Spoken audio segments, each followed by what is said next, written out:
จมให้คอเขาจื่นขึ้นมาเขามานั่งได้ชั่วโมงแล้วศรัทธาญาติโยมเนาะคืนนี้ก็อาตมาภาพก็จะได้ไปงานศพบ้านห้วยก็เชิญพี่น้องศรัทธาญาติโยมที่เคยหู้จักอาตมาภาพก็ไปฟังน้ำฟังธรรมและไปแสดงความนับถือคู่ที่ตายไปและก็ไปแสดงความเห็นอกเห็นใจต่อท่านเจ้าภาพคืออุยสวัยสุภาพานอายุ86เนี่ย80ปลายนะตั้งหลายสมัยก่อนนี่เปิ้นจังเตียวมาวัดนี่ตั้งจากเปิ้นบาสบายนี้เปิ้นก็หายไปแล้วลูกหลานตันเต้าได้มาบอกมันห้วยตะบนยังขามนี่นะป้าหนองลั่วศรัทธาญาติโยมเนาะเอาละศรัทธาญาติโยมอาตมาภาพจะได้เทศนะเทศธรรมแล้วเนอะธรรมในวันนี้นั้นก็ชื่อว่ามณีจันตะกุมันไข่แสงเจ้าภาพที่ซื้อมาตานให้อาตมาภาพก็แม่เพนคำโพธา แต่ได้เพิ่นซื้อมาตานให้อาตมาเทศออกวิทยุเจ้าภาพการเทศในค่ำในเจ้านี้ก็พ่อสมศักดิ์แม่เพนอุทิศบุญกุศลให้กับพ่อวิปานแม่วิเงินจินาอิและในอเด็กชัยกวินอุทิศกุศลให้กับพ่อสอนชัยชัยกวินที่ถึงแก่กรรมไปเจ้าภาพผูกที่4นี่นะศรัทธาญาติโยมสลับน้ำธรรมคำสอนมณีจันตะกุมันไข่แสงที่แล้วผูกทุน3นั่นเจ้ามณีจันตะตกลงปลงใจกันได้แต่งงานกันแล้วก็ได้ไปล่ำลาที่เจ้าเมืองที่ในเมืองฮั่นที่เปิ้นได้อาศัยที่ฮั่นเจ้าเมืองหัวเปิ้นเป็นลูกพญาเจ้าเมืองก็ได้ตกลงปลงใจจะเป็นเมืองตัวกันเป็นเพื่อนบ้านเมืองตัวกันตกลงแต่งงานกันเรียบร้อยแล้วมณีจันตะก็เล่าตั้งแต่ต้นจนจบเพื่อกับนางพรหมปานได้หูว่าข้าเนี่ยปัจจัยเป็นคนธรรมดาสามัญและปัจจัยเป็นคนจากเมืองที่นี่ข้าเนี่ยอยู่เมืองปาราณสีปุนประเดี๋ยวนี้ข้าก็เตือนหาแม่ข้าแล้วพ่อแม่ข้านั่นน่ะได้ใจให้ไอ้นำมาเสาะหามเหสีเพื่อไปเป็นมเหสีที่เมืองปาราณสีปุนเนี่ยตกลงปลงใจกันว่าจะไปปิกบ้านปิกเมืองตั้งหลายมณีจันตะและนางพรหมปานก็ไปถึงจากการที่จะไปเมืองข้ามไปบ้านไปเมืองจะต้องผ่านห้วยผ่านดอยผ่านป่าไม้ดงหนามณีจันตะนางพรหมปานก็ได้จอดย้างอยู่ที่กลางป่าในกลางป่านั่นตั้งหลายป่ากาหนึ่งอันตรายอยู่แล้วตั้งหลายในกลางป่านั้นก็มีโจร500ได้มาปบปะมณีจันตะและนางพรหมปานนอนหลับอยู่ได้นอนหลับอยู่ที่หัน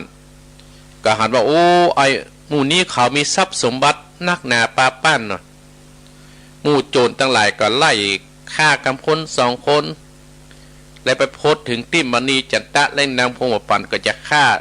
นางพรหมปานกับมณีจันตะสะดุ้งตกอกตกใจโอ้ว่ามีโจรมาปล้นเนี่ยตั้งหลายโจรมาปล้นปุ๊บมณีจันตะนางพรหมปานตกอกตกใจทำเรื่องผูกที่3มณีจันตะกุมารไข่แสงผูกที่3แล้วก็จบตาติหันบัดนี้อาตมาภาพจากได้เทศนาเป็นมรดกธรรมกำเมืองฮือสตาญาติโยมว่ามณีจันตะกุมารไข่แสงนั่นจะเป็นจะได้นั่นก็เจิญศรัทธาญาติโยมโดยมีท่านเจ้าภาพก็คือพ่อสมศักดิ์แม่เพนตาจางได้อุทิศบุญกุศลให้กับพระพันแม่อุ้ยเงินจินาอิและนายอเนกชัยกวินอุทิศบุญกุศลให้กับพ่อพระจิ้วป้าป้อนสอนไซกวินเป็นต้นเอาละตั้งอกตั้งใจได้สดับรับฟังเป็นมรดกกำเมืองณบัดนี้เนอพี่น้องแม่แต่งกันตั้งอกตั้งใจฟังไม่หอพระเนอโยมที่โทรมาตะกี้เนาะ เอาละตั้งอกตั้งใจณบัดนี้เนอนะโมตั สะภะคะวะโตอะระหะโตสัมมาสัมพุทธัสสะมะมัสสะเมโกอาโอวัตตาทุกขันติสัตตโวลำดับธรรมเทศนาถึงผูกทนสีมณีจันตากุมันไขแสงมาหลอดถึงหกที่สี่ฮือพี่น้องสตาตั้งหลายตั้งใจฮือเน่เพื่อเอ็นกาติแก่หัวใจของตนไปนาเรื่องนางนอดลานางพมมาปันปัดป่าจากมานิจันตากุมันนางโศกเศร้าเวทนาปิกขึ้นมาปังเก่าที่เนื่อนนั้นสองเจ้านอนกับกันก็บ่หันนอดตายตั้งแต่ไม่ยังใหญ่หันแก่ซากคนแต่จนกานอนไงหน้าเหนือแผ่นดินนางพุ่มบาปานก็มามองมันเศร้ามองก็มีวันนี้ยังปากอูกันและนาบัดนี้มาดนี้จันตากุมารนอดเต้าไปสู่ที่ไหนแต่ไหนนางก็มาตุกใจบอดน้อยก็เก่ากำลำถอยลำพานนาความตุกในลูกลาตุกเต่าปานักมาเต่งตัวบ่เต่าตุกไตพระภาคจะปัวพักห้องเห็ดนานาน้องก็บ่ได้หันมัดนี้จันตาหนอเต่าเข้าสู่เดาบ่กายจนตายกันอันใส่มันยับนำไป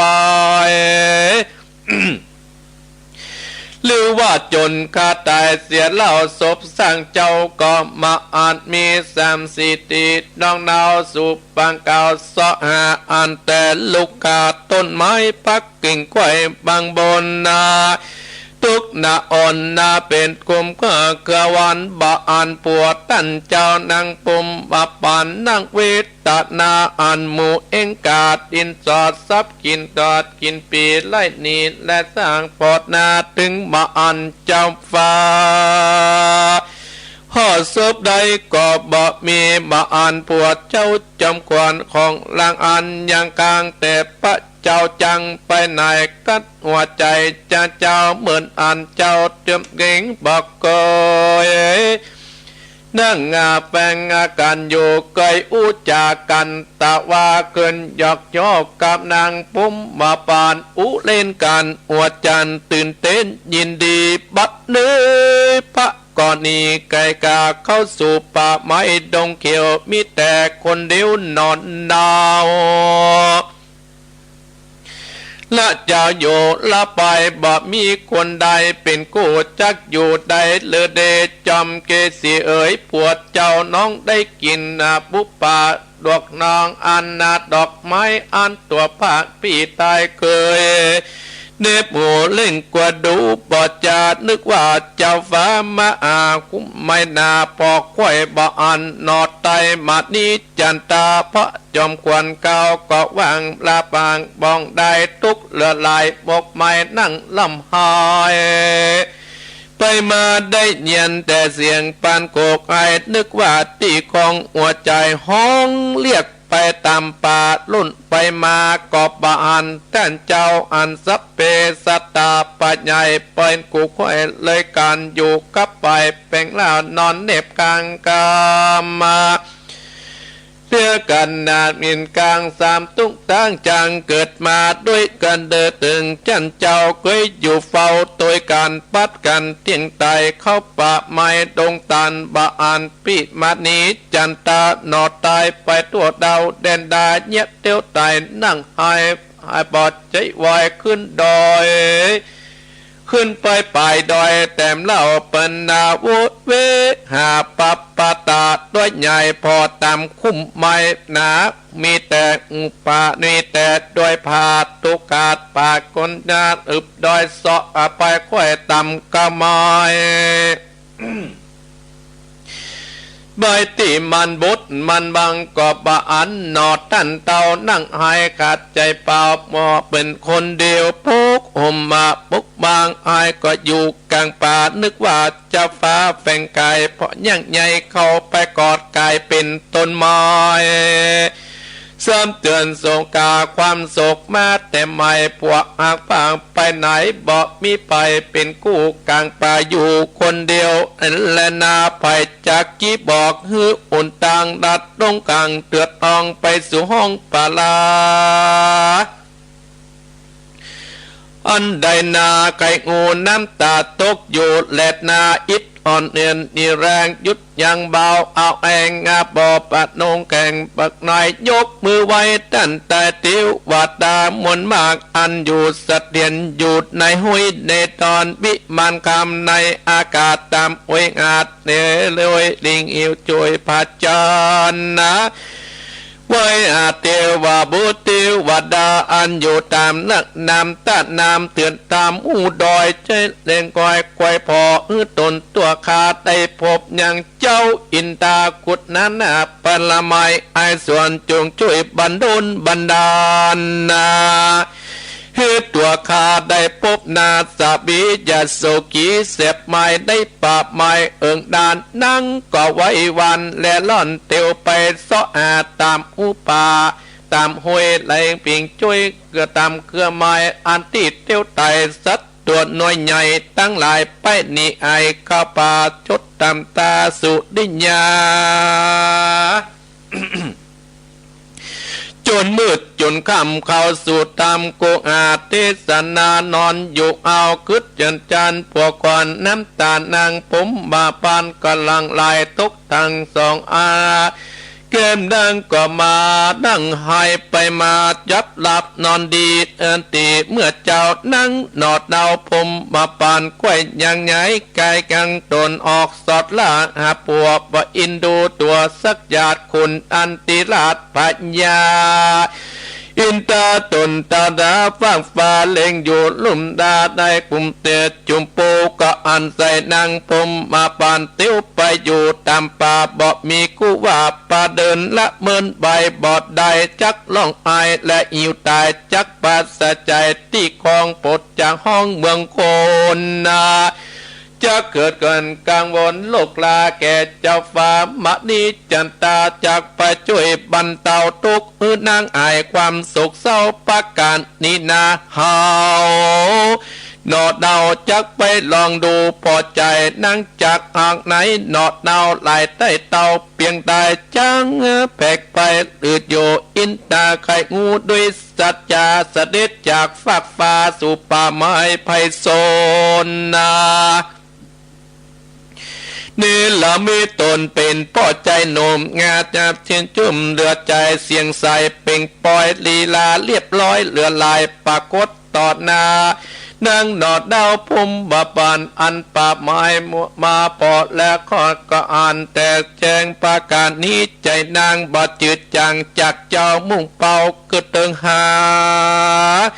คุณอินตาก็เอาเป็ดจะเดินเข้าหาแล้วก็นึกว่าสะมิกาพวดตวนฟังเล่นเข้าสู่คุณอินปิดที่ตื่นยินดีบังเกิดทุกลำเลิกก็หายไปนางดีใจตกกาฟังกอดเอาล่างอินตานี่หลับมิดนั้นเล่าไปลุนน้องนอดเนาเล็กอ่านบาดใจมาดีจันตากุมารก็คล้ายกอดนั้นบางลาแล้วก็มีปาจาดก่าวทอย ว่าใจหนุ่มน้อยนาวาท่านลูกที่ไหนมาที่นี่ก็มาเจ้งตีบอกเคยอ่านคนสักคนท่านนี้หยุดในหรือว่าปลอมตัวหยุดในปะมากมาจุกุลานึกว่าสามีกากุกอ้อยพอบอกปล่อยไปแก่ตายามนั้นคุณอินตาท่านลาดก็อยู่ในสวรรค์ก็เล่าปันแก่เจ้าวัดดุลานางคนงามปรีดนินมาตามป่าสอหาดเที่ยวตายยังใจใหญ่น้อยนับได้น้อยแค้นปลาสอหากู้คังในตีต่างนักกาลาปะใส่คนนาหลายคนจักเป็นคู่พันดิญาจริงกัลานาปีกพอกตามตลอดป่าไม้นีลัดป่าปะใส่ไม่ยิ่งนางามคงเขตห้องเมืองใหญ่ปิอ่านคอยทุกคนนา เมื่อมีคนใดงามเต้าแม่นนางนาโสภาได้เป็นปันนิญญาเมียปีไปช่วยปีนาพุกปานนายเป็นนางอังกาลาดในปราสาทเสวยเมืองเฮาเป็นลูกพญาเจ้าเมืองมีอำนาจปกครองปลาวิเตงาเองอองบะมีกู้ปองเกียงกายลูกเศรษฐาตั้งหลายมีนักนาหมู่ข้ากอดนำมาบะเปิงใจสักคนบ่มีคนใดเป็นกูดาโสดลายเมืองก็มาอ่านนางดองแก้วงามเลิศแล้วเหลือประมาณจักกะวันคงเกตบ่มีภัยวิเศษโสภาเต้าเตียนนากลางป่ามาเติดน้องคนงามจุงตัวตามปีไตจักเอาเป็นใหญ่ในเมืองบ่ได้เครื่องกดกองบ่เดือดร้อนขัดใจนังก็มีใจเตนาตันตั้งหลายเฮ้ยนางก็บ่มีใจแอบอ้อมจอมขวานนางก็มีความสุขสันต์ยิ่งแล้วได้นั่งเต้นแก้วนอนเลียงหยุดในวังเวียงม่วนสุขเล่นลวนเหลือหลายคนยิงใจหนุ่มเต่าจักอยู่เฝ้าอักษาตุกเวลาค่ำเจ้าได้เป็นเจ้าเมืองควางตัวนางนาน้องหนอดเต่าบอกเข้าเจ้าป่าเศร้ามองได้สัดลายเลือดลายก็เป็นทุกแก่จอมควันในหิมป่าวันป่าไม้เยะน้องตายจักตายพี่เสียได้แต่เล่าตัวน้องนาวคนเดียว อยู่ในดงเกี่ยวป่าไม้นอนอยู่ใต้ต้นไม้แก้มพุทธาเป็นฝุ่นบ่มีไออุ่นต้องกายจักคนใหม่นักหนากลางป่าไปเตะน้องคนงามมาจุงไปตามปีได้บอกอยู่ในเมืองหยับนอนนั่งเหมือนเรืองเนาะเนาได้ยินอินตาติลาดพูดจาจวนจับปลาเมื่อเมงจักสุยิ่งจำเลินสีสำลานอยู่ในอ่องนั่งก็บอกประสงค์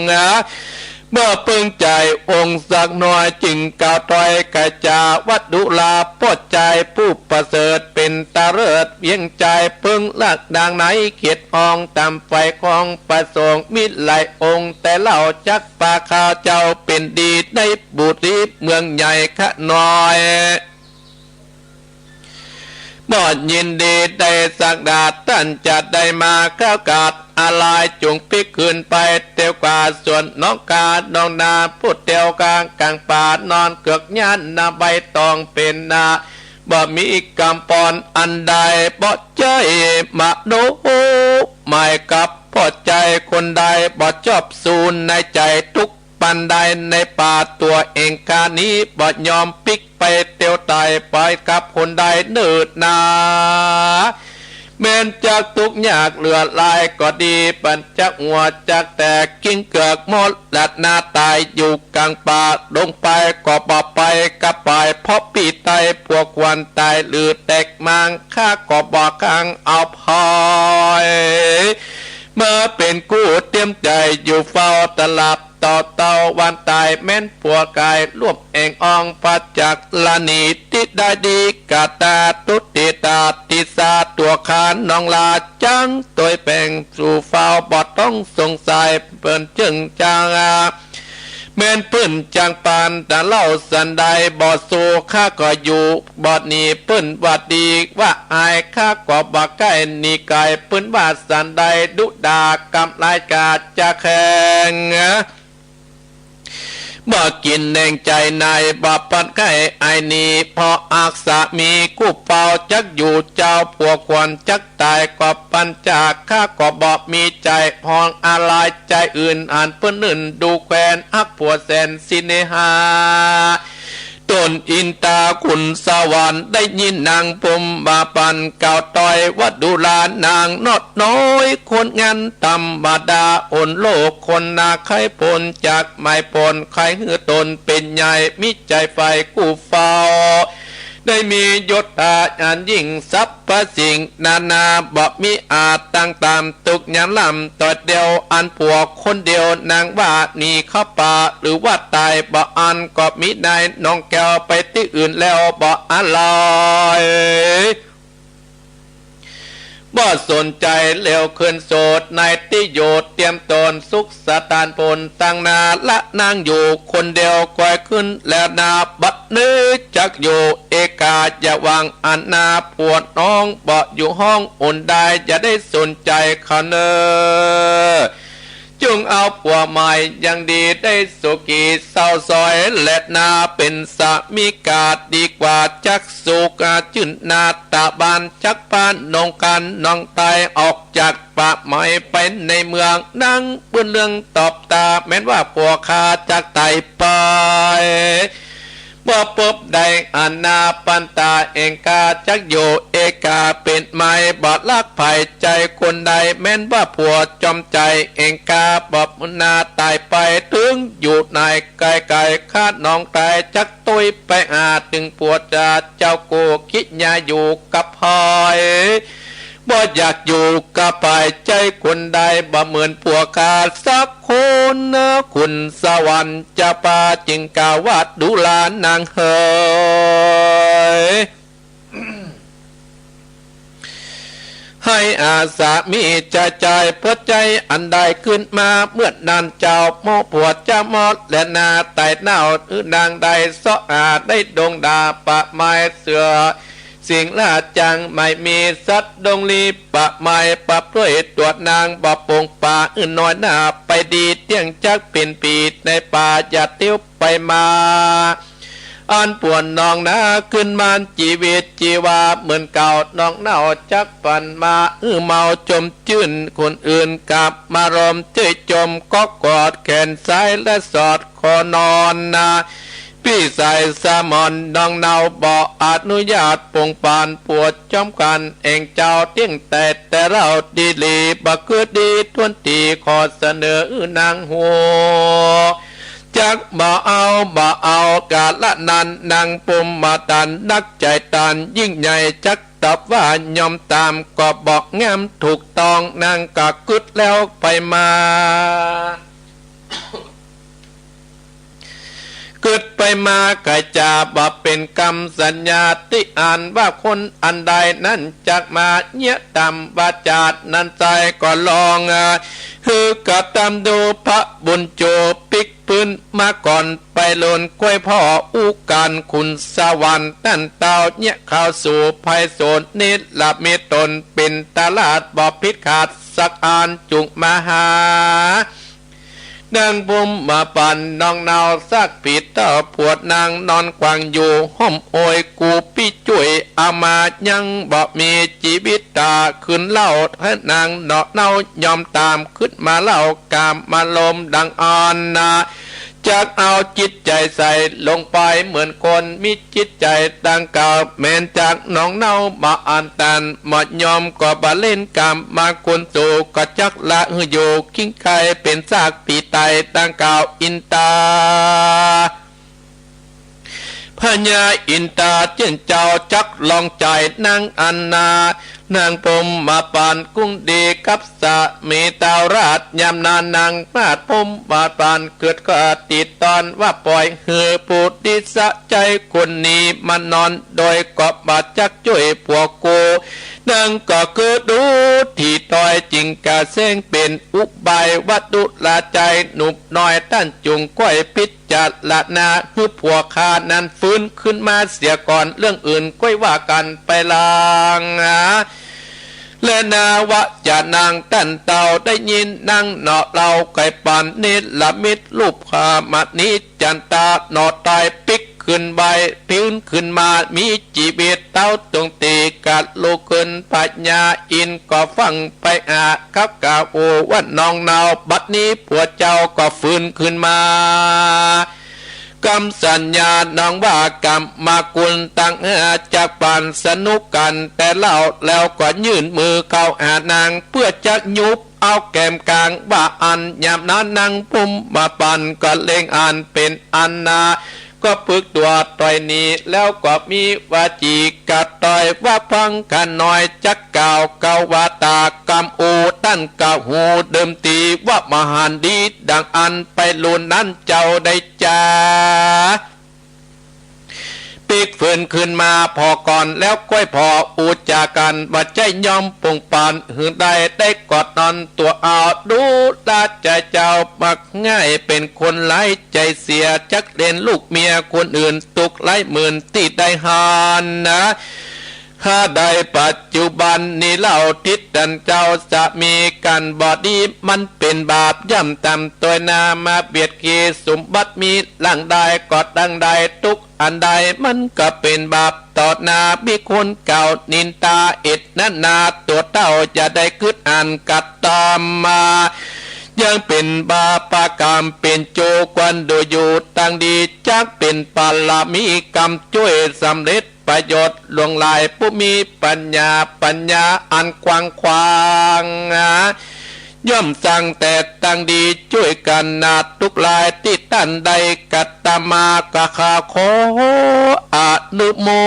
ทนาจิมตอยเป็นการช่วยอาบนอินตาคุณจะฟ้าฟังนองนังนอดลาบอามาหูวะนางนี้มีสัจจามันเตียงบ่ขาดเมียงใจอื่นตั้งใดมันก็กุนในผัวเจ้าประเสริฐแต่เราเรือตาก็มีวาจาก่าวต่อยวัดดุลานางน้องน้อยนางปุ่มมาปานเอาเป็นคุณสวรรค์ฝากฟ้าเล่งลาอ่อนนางเตียวดวงกวางป่าไม้ลั่งลำไอปวดใจประกวดลำบากเฮาจึงหากลงมาเพื่อลองสัจจะบาจาแห่งเจ้าที่มีกับปวดเจ้าบัดนี้อ่านแจ้งทีว่าเจ้านี้มีสัจจาดีกุ้มในมันในสามีบอกขาดอินตลาดก็อันตรานหายจากตินันคืนสู่สวรรค์เต่าวัดทิ้งตาส่วนสุมนาดนางยิงด้วยนาดอันปัญญาเอ็นตกลาไปนั่งกอดตาจุติหานจนขึ้นเอาละตีสลาปนด้วยสีสองปาจะป่าไปโสมบานผัวเจ้ากู้ฟ้าทุกโศกสาวิตตนาสะหาไปใจใจลัดป่าเดียมตนกับไปปะใจบ่ปะใจยังปวดตนอิ่วอ่อนอีดขนาดก็ยังนอนอยู่ที่ไม่ป่าดงดานสวรรค์ตกคำเจ้า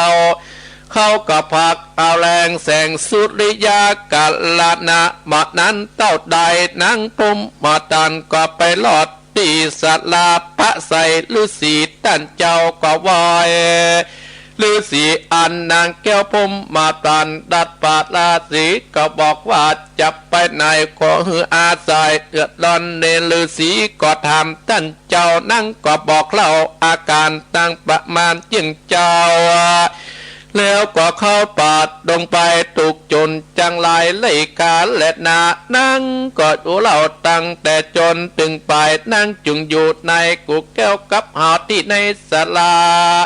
นี่แหละนาตำใจจืดนางผิวปองอยู่เต้นตองดงรีเป็นฤาษีสุกยิ่งบอดได้คอนขิงผูกสาปะไม้ยิ่งกว่าเป็นใหญ่ปัญญาบอกมีไปนินตาว่าแล้วหมู่ลูกใหม่ตั้งหลายก็มียักษ์ลายสักอ่านเจอเนื้อจอมควันน้องแก้วอยู่กับพี่อย่าได้ไปไหนดุลานางหน้าด้านจงโยดตินีนางได้ยินบอกใครว่าหนีไปก็มีใจบอกเจ้าเดิมกอดเหมือนมาพี่เคยไปแสวงซ่อนสอดแอบบ้านเหนือและบ้านใต้บอกพระคนใดพึงใจเจ้าประพาเป็นป่านึกว่าดังนี้แหละนาพาเอาตนนาเดินนาบัดนี้ก็ลงขมาดนางก็มีความสุขสาพ่องจะขาดตัวตายย้อนอาฆาตตุกมากตุกยาพิญญาสิเนหาบ่หักอันใดด้วยเอตจิเจตเมตตาเป็นปัญญาลำเลิศเกิดมีเป็นแปดจากเป็นสันใดจันเจ้าบ่อาจจักกับโนดจันตั้งหลายบ่พ้นเป็นอานิจจาเที่ยงมันหมุนไปวันเวียนนีดนางลา เลือสีเข้าดงป่าไม้อยู่ป่าไม้แก้มการอุกการแนนาดอกไม้กีดโดนตาทุกสถานกิ่งกันก็เกิดกวางเดินเกียนดานบอบมีไปปลูกฝ่ายแปลงเพาะยังต้นไม้เต็มแควดนางพงจีเป็นดอกใบย้อนเป็นสายดอกไม้ก็มีก็บานสะมีเจ้านั่งกระโศกีลำลองหาผ่านดอไตปุติยันก็ปอบพระใส่กาสเรียกหานางพมมาปั่นจังเรียกหาพระจันกาก็อินดูอุเดนก่อนและนาตุกเลือลายสะหากอบปราดป่าบะอันนางสะแกงตุกไปเต้นไก่ค่ำที่ไหนนอนที่อันก็มีและนาก็มีบาดนี้จันตาจาตากางนิติตังขิญาอันต่างนางปมมาปานติวดัดป่าสะอาสะมีกาตุกในป่าไม้ต้นสียังหมดละมอนตอนนี้ก็บางคมสมเด็จเสด็จเอาละศรัทธาญาติโยมทั้งหลายอาตมาภาพได้เตดนำเตดธรรมแบบมรดกธรรมกับเมืองนี้ชื่อว่ามณีจันตะกุมันไขแสงผูกทวนสี่หลังจากที่มณีจันตะนางภูมิปันได้ตกลงปลงใจกันแล้วแต่งงานก็จะไปเมืองปารณสีต่อไปถึงกลางป่าไม้ท่านทั้งหลายที่หั่นกับปากันรับนอนที่หั่นก็ได้มีโจร500ได้มาปล้นไล่ฆ่าหมู่ทหารตายไปหมดไปปื้นบัดได้ตั้งรักตั้งตัวท่านทั้งหลายมาหันนางพรหมปานนางแล้วก็เจ้ามณีจันตะสะดุ้งตกอกตกใจท่านทั้งหลายหนีไปคนละที่ละทางนางพรหมปานก็หนีไปแห่งแต่งที่หนึ่งเจ้ามณีจันตะก็หนีไปแห่งต่างหนึ่งต่างคนก็แจ้งมากับปิกมาว่ามาพอโอ้นางพรหมปานปิกมาหาผัวเปิ้นที่กลางป่าที่นี่นอนหั่นนางพรหมปานก็หอนก็คนทหารตายเฮียเบิดท่านทั้งหลายนางพรหมปานก็ซ้อหาผัวเปิ้นมณีจันตะปิกมาตั้ง4 5 6 7เดือนห้องหาเจ้ามณีจันตะว่ามณีจันตะเฮ้ยมณีจันตะอยู่ในกลางป่าไม้เหมือนกับคนที่เพิ่นหลงป่าท่านทั้งหลายห้องอยู่ที่หันมาตั้งหลายเตื้อก็บาหานแต่หมู่กาหมู่แห้งหมู่กาทั้งหลายมาซับกินซากศพหมู่ทหารที่มันเน่ามันเปื่อยมณีจันตะมานางพรหมปานหันศพที่หันนอนคว่ำหน้ากับไงหน้าพอโอ้นึกว่าเป็นผัวตุกมหันผู้สุดท้ายตามทั้งหลาย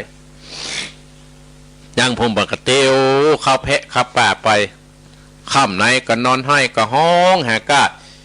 มณีจันตะ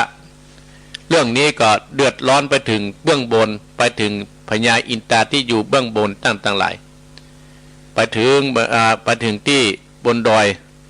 บนสวรรค์อีพ่ออีแม่พี่น้องศรัทธาญาติโยมพ่ออุ้ยแม่อุ้ยพ่อออกแม่ออกพญาอินตาอยู่จันฟ้าในนางพรหมปานนี่ก็ซ้อหาผัวดิบดีอยากตายมากลางป่าหรอ อันนี้เป็นกรรมอ้วแต่มาภาพนะแต่กรรมทำบุญว่าแห่งอย่างรีบดีจะเป็นลมกลางป่าเข้าก็บกินไอ้ยังก็บกินผลไม้บกินซ้อหาผัวนั่นแหละโอ้อินโดก็เลยว่านางเนี่ยจะมีสัจจะแต่ก็ลองใจค่อยลองใจนางพรหมปานก็เลยแสดงเป็นปัจจัยรูปหล่อนั่นทั้งหลายเตียวมาหานางพรหมปานนางพรหมปานมื่นตาพอโอ้อันนี้เจ้ามณีจันตะฟังเข้าไปกอดให้สะอื้นพญาอินตาที่แปลงเป็นกายกระแต่งเป็นมณีจันตะกระแต่งรูปหลังโอ้อย่างอันอย่างอี้นะนางพรหมปานเงินนะโอ้ปัจจัยผัวข้านะสวะเลยท่านทั้งหลาย สวะเลยยูออกก็เลยสุ่มมาเจ้าหนุ่มน้อยนั้นบอกว่าโอ้พอใจที่พญาอินตาที่แสดงกายแปลงกายมาก็เลยบอกโอ้น้องเฮาก็ซ้อหามเหสีนะข้ามแพะข้ามป่าในหัวในเวียงกับปะเลอะปะเตอบ่เปิงใจ มาเปิงใจตัวเจ้าเนี่ยนี่วันเนี้ยมาเปิงใจตัวเจ้าเนี่ยวันเดียวเนี่ยจะเอาตัวเจ้าเนี่ยไว้เป็นมเหสีอยู่ในเมืองได้เป็นเจ้าฟ้าเป็นมเหสีอยู่ในเมืองว่าจะได้นางผมบอกปานว่าโอ้เฮานี่นะมีสัจจะเฮามาเอาภายแล้วบัดเดียวเฮาซ้อหาผัวเฮาปะเตื้อซ้อหาเจ้ามณีจันตาโอ้ปัจจัยคนนั้นว่าบัดนี้มันก็ตายไปแล้วกะเนี่ยก็หนีไปอยู่กับคนอื่นเลยกะเป่าหูมันยิงคนนั้นเป่าหูเจ้านางผมปานนางผมก็ตั้งสัจจะตั้งหลายบอกโอ้เฮาเอาอีบอกสมมติว่าเฮาเอาผัวเจ้ามาเนี่ยเจ้าจะยอมฮื้อเต้เลยเฮาได้นอนตัวเอาก่อเห็นล่ะนางผมประกาศเป็นกระเกือเฮากับไข่หานน่ะก็เลยตกลงหมดเลยกะถ้าว่าผัวฆ่าปืนมาก้อยว่ากันเองกะใจอุบายอินตาก็ไปเอาล่างนี่มากับแปลงแบกล่างศพมาไว้ซองแน่นางผมป่านี่เนอะฮับป้าศพมันนอนที่ห้วยหันขวางห้วยกึ่งเนึงนี่ล่ะนอนขวางห้วยกึ่งเนึงแต่มาภาพฮืดสถานญาติโยมเข้าใจก็ได้ไปปะซะแล้วหรอมันพิเศษหรอประเด็นนี้เฮายังไม่ได้เอาชีวิตจิตใจที่มันฟื้นขึ้นมาใส่เถอะถ้าเจ้าตกลงเฮาจะเอาเลยนะก้อยอู้กันนี่ล่ะก้อยอู้กันตกลงก้อยอู้กันหน่อยพญาอินก็เลยอินตาก็เลยเอาชีวิตจิตใจร่างศพเลยฟื้นขึ้นมาตั้งหลายตัวยังไม่ได้อู้กับผัวเพื่อเตื้อนะที่หูจำลองกันนะพญาอินดีก็จะเอามือเข้าไปกำแก้มซ้ายกำแก้มขวานั่งก็ถอยเข้ามากันบ่ได้เตื้อเนี่ยก็เลยเล่าตั้งแต่ต้นว่าโอ้ท่านพระใจคนรูปหล่อเนาะการที่ท่านช่วยข้าเนี่ยมันก็เป็นบุญเป็นกุศลมันก็จะกำจุอุ่นหนุนข้านะจัดหน้าปางหน้าท่านก็จะมีแต่ความสุขไม่ยิงที่งามกว่าข้านี่มีให้ปะเลอะปะเตยฮะในเมืองฮั่นข้านี่เป็นมีลูกมีผัวละข้าหมาใครเอาภายท่านตั้งหลายอีพ่ออีแม่ใจหนุ่มที่แสลงที่อินตาที่แสลงเป็นใจหนุ่มมาก็เลยบอกโอ้ข้าขอชมเชยเจ้าเนอะบุญที่ท่านเจ้าเนี่ยมีสัจจะนี่นะที่มีสัจจะนี่นะขอมาคุ้มครองให้เจ้าเนี่ยได้ปันได้ปุ๊บผัวเจ้าเวยเนอะสัจจะเนี่ยจะเป็นอานิสงส์อันใหญ่อันหลวงให้เจ้าเนี่ยรอดพ้นเล่าตั้งแต่ต้นจนจบให้นางภูมิปันตั้งแต่หลายนางภูมิปันได้ก็อิดหิวมดแหงก็นอนกอดที่เปิ้นนี้ให้กันแต่จริงแล้วฮั่นเป็นต้นไม้เนี่ยตั้งแต่เปิ้นเมื่อนางเนี่ยเกิดตุกเลยก็ดีใจเลยกันได้อยู่กับร่างปอบนั้นตั้งแต่หลายนางก็ได้รับดีกินดีอิ่มดีกินผลนะอิ่มดีเรียบร้อยก็ลาไปกอดร่างกอดซักปอบมาเตี้ยแต่มาภาพเล่าตะกี้แจ้งเจ้ามาตั้งแต่หลายมื่นตาพอเป็นต้นไม้หมดนางพงประกาศให้หมอกะ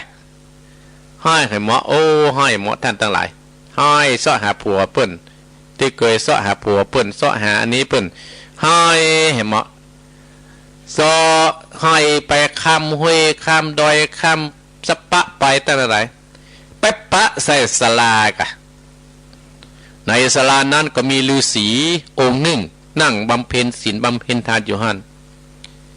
นางพรหมปานก็เข้าไปไหว้เจ้าฤาษีว่าเจ้าฤาษีนี่ก็มีกิเลสตัณหาอยู่ด้านตั้งหลายก็เลยบอกว่าน้องมาอยู่เป็นกู้ค่ายในศาลานี่บ่อย่างนั้นจีบ จีบไม่นางพรหมปานนางพรหมปานว่าบอกว่าในป่าเนี่ยมีกู้อย่างมีผลไม้อย่างอันสปะสปันถ้าอยู่นี่ผัดทิ้งเหมือนเล่าน่าจะควรแล้วนางพรหมปานบอกว่าเฮานี่นะมีสัจจะนะเฮามีผัวแล้วท่านจะไปขนเจอี้ท่านจะไปเป็นเจอี้มันบัดดีเนอะว่าฮือกับนางฮือท่านฤาษีนั้นต่างๆนานาตั้งหลายนางพรหมปานไว้ไปพักที่หันบ่ได้พักสักกรรมท่านทั้งหลายไปเจออย่างนี้กันหนีมาหมอกหนีเข้าแพะเข้าป่าไปแหมให้อันนี้ย้อนไปถึงเจ้ามณีจันตะตั้งหลายปีกมาเสาะหาเมียเปิ่นห้องหานางพรหมปานห้องอยู่ในเพะในป่าในห้อมในห้วยที่ไหนเหมือนกับปิกไปปิกมาค คนหนึ่งไปทางซ้ายคนหนึ่งไปทางขวาเซาะไปกับเซาะมาตั้งหลายเจ้ามณีจันตะก็ห้องหานางพมบปันว่าพมบปันเฮ้ยเจ้าไปอยู่ที่ไหนไอ้มาเซาะหาน้องแล้วไอ้ก่อนสะดุ้งมาได้ไอ้เซาะหาแล้วไอ้มาหาน้องแล้วอยู่ที่ไหนอยู่ที่ไหนมณีจันตะก็เลี้ยวมีแต่ต้นไม้มีแต่ซากผีตายเก่าตั้งหลายเซาะหาเจ้านางพมบปันเซาะไปเซาะมาตั้งหลายนางพมบก็เซาะหาเจ้ามณีจันตะตั้งหลายทำเรื่องนี้ก่อนเนี่ยเมื่อสัจจะตั้งอยู่ในสัจจะถ้าเป็นคนเฮาบางคนนี่ก็จะเอาเลยตั้งแต่เจ้าอินตาน่ะแสดงเป็นปัจจัยหนุ่มมาละตลอดถึงที่เจ้าฤาษีนั่นตะกี้เนี่ยนางพมปันเพิ่นมีสัจจะที่ครองเรือนท่านทั้งหลายที่อาตมาภาพได้อู้ได้จะได้กี้คือธรรมะที่ครองเรือนนะก็เพิ่นมีสัจจะเพิ่นมีธรรมะเพิ่นมีขันติเพิ่นมีจักระสัจจะเพิ่นก็มีตั้งใจว่าเพิ่นมีลูกมีผัวแล้วเพิ่นบ่ไปยุ่งไปเกี่ยวกับไผเนี่ยธรรมะก็มีความข่มใจแม้นจะมีอันหยังมาหลอกมาล่อมาแหลมคือนางนั่นหลงนางก็บ่หลงขันติก็มีความอดทนแม้นว่าจะทุกข์เสาะหาผัวเสาะหาอันนังก็ตามจะทุกข์เมื่อใดจัดมีเมื่อใดนั่งก็บ่ได้ออกปะท้อก็ตามหามาเนี่ยตั้งหลายอีพ่ออีแม่ทำเรื่องนี้ชื่อว่ามณีจันตะไขแสงผูกทวนสี่ก็จบลงตัดที่นี่มณีจันตะไขแสงผูกทวนสี่นี่จะเป็นจะได้เจ้ามณีจันตะนางพรหมปันจะปะกันก็จะพบกันเมื่อใดจะปะกันเวลาไหนอาตมาภาพก็บ่สามารถที่จะมาเล่าให้ท่านทั้งหลายได้หูต่อไปเพราะว่าทำเรื่องมณีจันตะผูกทวนสี่จบตัดที่นี่เขาเสาะหากันไปเขาเสาะขนาดมอกลิเกนี่เดินต่างๆหลายกำลังม่วนอยู่นะมณีจันตะก็ให้นางพรหมปันก็ให้เพราะฉะนั้นอาตมาภาพก็เจิญพี่น้องศรัทธาเฮาเนี่ยญาติโยมเนี่ยฟังผูกทวนห้าในวันอาทิตย์หน้าถ้ามีเวลาก็จะได้มาเต้แถมถ้าสถานีปุ่มเอาไปถ่ายทอดที่ไหนเนาะอาตมาภาพก็ขออนุโมทนากับศรัทธาญาติโยมที่โทรมาแต่เจ้าแม่จันทิพย์เป็นต้นแม่น้อยกัดนัดก็ดี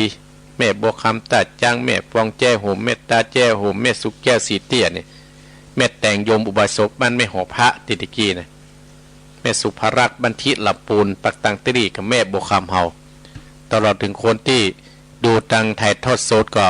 ต่อตะกี้ก็มีคุณเวซายเมกาบนดอยสถาอุปถัมภ์วัดหนองเหมคนหนึ่งและก็โยมเจมจันทร์สีล้อมแล้วก็แม่ป้าติ๋มอำเภอแม่วางแม่ละวานปุ้นโอ้ประเดี๋ยวเพิ่งกำลังหาเสียงกับปุ่นแม่ละวานตะกอดอนใจและโยมพิกุลไม่หลงพิกุลอนุโมทนาสาธุเนอบุญกุศลนี่จุงคุ้มครองรักษาอย่างศรัทธาญาติโยมเฮาทุกท่านเวลาที่เหลือเห็น10 นาทีนี่แต่มาก็จะเปิดสายให้ศรัทธาญาติโยมว่าใครจะโทรมาเนอะโอ้ตะกี้ก็โทรมาดอกยังไม่ได้บอกนะฮะ082-885-725ในศรัทธาญาติโยมเนาะเจริญปอนตั้งขาเจ้าก็ฟังอยู่แม่แม่ไหลกันแม่ไหลเจ้าแม่ละเจ้าแม่ไหลไม่สวรรค์นะแม่ไหลเนาะเจ้าฟังอยู่โอ้นึกว่าแม่ไหลปัตตังได้ปัตตังข้าพเจ้าอยู่บ้านเจ้าอ๋อเพิ่นมีงานกับทางบ้านเฮาฮะก็เมียหนีเจ้าโอ้อากาศหนาวก็แม่เจ้าหนาวเจ้าว่าข้าโอ้หนาวเจ้าโอ้หนาวเหมือนกันนะแม่รักษาสุขภาพเน้อเจ้าข้าโอ้เหมือนกันเน้อบุญรักษาแม่เน้อเจ้าเจริญปอนเจริญปอนสายหนึ่งแม่ไหลไม่สวรรค์ไหว้ขาเจ้าท่านพระครูแม่อมรเนี่ยเจ้าแม่ฟังเจ้าแล้วเนอะวันนี้นะแม่อมรทาโดยข้างเจ้าจัดเจนดินเนอร์ท่านพระครูจัดเด่นทำนี่ก็ม่วนอยู่มันยาวได้กับแม่ยาวน่ากะจะรออันที่หน้าว่าได้ปักถึงกับปากก็แน่กะเนาะมันมีหลายผูกเนาะโอ้หลายผูกแม่10 กว่าผูกก่อนแม่อ๋อโทษจะทานยกเนอะมันติดหลายเตื้อเดียวยินดีนะแม่เนอเจ้าไม่กำลังใจนะเจริญปอนเจริญปอนเจริญปอน แต่ว่าศาลเจ้านะพระครูเจ้า แม่ เด้อ แม่ยัง นักเรียนไหมจ้ะ แม่เพนอาจารย์เนาะ คุณพระครูเด้อ อนโมทนาสาธุ เด็ก เนอะ นะครับจ้าอยากน้ำร้อนหมดเลยเด้อ ยินดีนะแม่เนอะ จ้า เจ มา ริ ชั ญ ดเจนเป็นจ้าพระครูเด้อ เจริญปอนเจริญปอนเจริญปอนเจริญปอน ครับครับพระครู พ่อบุญธรรมพ่อบุญธรร ครั ม บผม ว่าจะได้วันนี้ ก็ฟังแล้วก็ได้คติดีเนาะ กันแน่กะถ้าเขา หน้าไม่ฟ้ามง้อเนาะ ติดแน่ปั๊มผมก็ฟังอดใจฟังเห็นเนอปะเนอเนาะ ครับ ว่าจะได้วันนี้ปะจันได้ อยู่บ้านเนี่ยครับ บุญรักษาพ่อเนอ ครับผม บุญกรรมบุญจุด ครับ บุญกรรมบุญจุดเป็นครอบครัวเลยเนอ ครับ เจริญปอนเจริญปอนเจริญปอน เจ้าไว้กับเจ้า ไอ้ เวลาเจ้า วิลาอยู่ที่ไหน เวลาอยู่บ้านไหนเราตะก้อเจ้า ไหลลาวตะกอโอ้ยปุ้นก่อนเลยเนี่ยลาวตะกอ แม่พันว่านน่ะหมายได้คิดดีวันนี้อะไรนั่นได้โทรมาจ้างแต่ว่าขอหลานมาสอน เว้ย ว่าขอหลานมาสอนเต้นอย่างนี้อย่างนี้ไง หลานสอนแล้วเนาะ โอ้ยวันนี้เป็นบุ้มเป็นคู่ชนแม่ไงหลวงเก่งมาเนี่ยก็พูดจะเจ้าแม่ ยินดีเนี่ยบุญรักษาไม่อุ้ยเนอไม่อุ้ยล่าเนอ เจ้าไปพักว่านนั่นไหน ยินดีนะแม่เนอ วันนี้ก็พักขนาดแบบเขาโทรมาเก่งเหมือนเขาไปจับ ยินดีบอกขอโทษนะเวลาเนอ เจ้า จะเลินปอนวิลาตะกอไหลลาวเจริญปอน กราบนมัสการครับผม อันเป็นไทยพันอะไรทำไมเจริญปอนทุกเจ้ากันเนี่ย จำไม่ได้ครับ จะกึดกะหยุดด้วยสเก็ตไหมก่อน แม่นครับ หลวงพ่อหลวงพี่หลวงพี่ว่าจะได้ ฟังอยู่นะครับผม ฟังอยู่เนาะสบายดีเนาะหลวงพ่อหลวงพี่เนาะ ครับสบายดีครับ ตอนนี้ก็ดูแลพระนิสิตมจรอยู่ครับ โอ้บุญกรรมบุญจูเนี่ยสืบทอดพระศาสนาไปเนอะหลวงพี่เนอะ เพื่อมจรเขามาฝึกธรรมะอยู่นี่ในวันที่14ถึงวันที่23นะครับอยู่หันเมินหรือยังหลวงพี่ ไปครับหลวงพี่อยู่บนวัดพระธาตุบนเมินหรือยังอยู่3 ปีแล้วครับ3 ปีอนุโมทนาสาธุนะครับเนอะเออรี่มาครับเออรี่จากป่าไม้มาครับยินดีเนอะปัดซึกแล้วเนาะครับไม่ซึกละลูกเต้าก็ใหญ่ตรงเขาสบายไปแล้วครับอยู่แต่พูดม่วนหรอยินดีเนอะผมกราบนมัสการครับเดี๋ยวมาใหม่ครับเจริญปอนเจริญปอนเจ้าว่าจะเจ้าครับแม่สุทัศน์เจ้าฟังเหรอฟังเจ้าฟังสุทัศน์นะแม่สุทัศน์ไม่สัตว์ปาดังได้วันนี้แม่สุทัศน์วันนี้จะไปคัดกรองที่คัดเลือกอาจารย์ก็เป็นอสมแล้วเนี่ยเจ้ายินดีเนี่ยทำหน้าที่ไปหน้าที่ปันนะแม่เนอเจ้าสาธุบุญรักษาเนอรักษาเจริญปอนมาติ๊กหันค่ายหมุนหน่วยเดียวเลยเจริญปอนกับไวสาท่านพระครูป่อบุญธรรมบัดจะได้เนกบุญธรรมหันบุญตันเดี๋ยวจำเสียงไม่ได้บุญตันจีดี3 ยอดตลอดท่านโอ้ดีๆได้ฟังกันไปนะปอนเนาะฟังยังมันมีอย่างที่ดีมากกว่านี้แหละทุกโดนทุกองค์ฟังตลอดตื่นเจ้าอย่าแดดมันมารับเนาะอาตมาค่ะตื่นตี 3เนี่ยแต่ออกรายการมันออกจากตื่นตี 3แล้วป่อตั้งฟังเปิ้นไปไอ้กะแต่ก็ฟังทุกโดนทุกองค์ที่ไหนก็ฟังหมดยินดีพ่อเนอบุญรักษาพ่อนะกับใบสาดันเนอเจริญปอนเจริญปอนไหวซาเจ้าแม่บุญศรีว่าจะได้สั่งไปรับไปจังหวะต้นเพิ่งปะดังได้วันนี้ต้นเพิ่งถ้าถ่ายมือตังได้ก็เลยสั่งแล้วค่ะ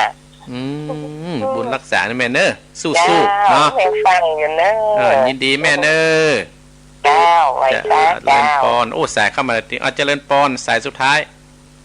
นมัสการเจ้า อันสายสุดท้ายพาย ฟังอยู่นะเจ้า แม่หยัง แม่สุภาลักษณ์สันตะเจ้าแดง เด็กกี้แม่แบบแม่สุภาลักษณ์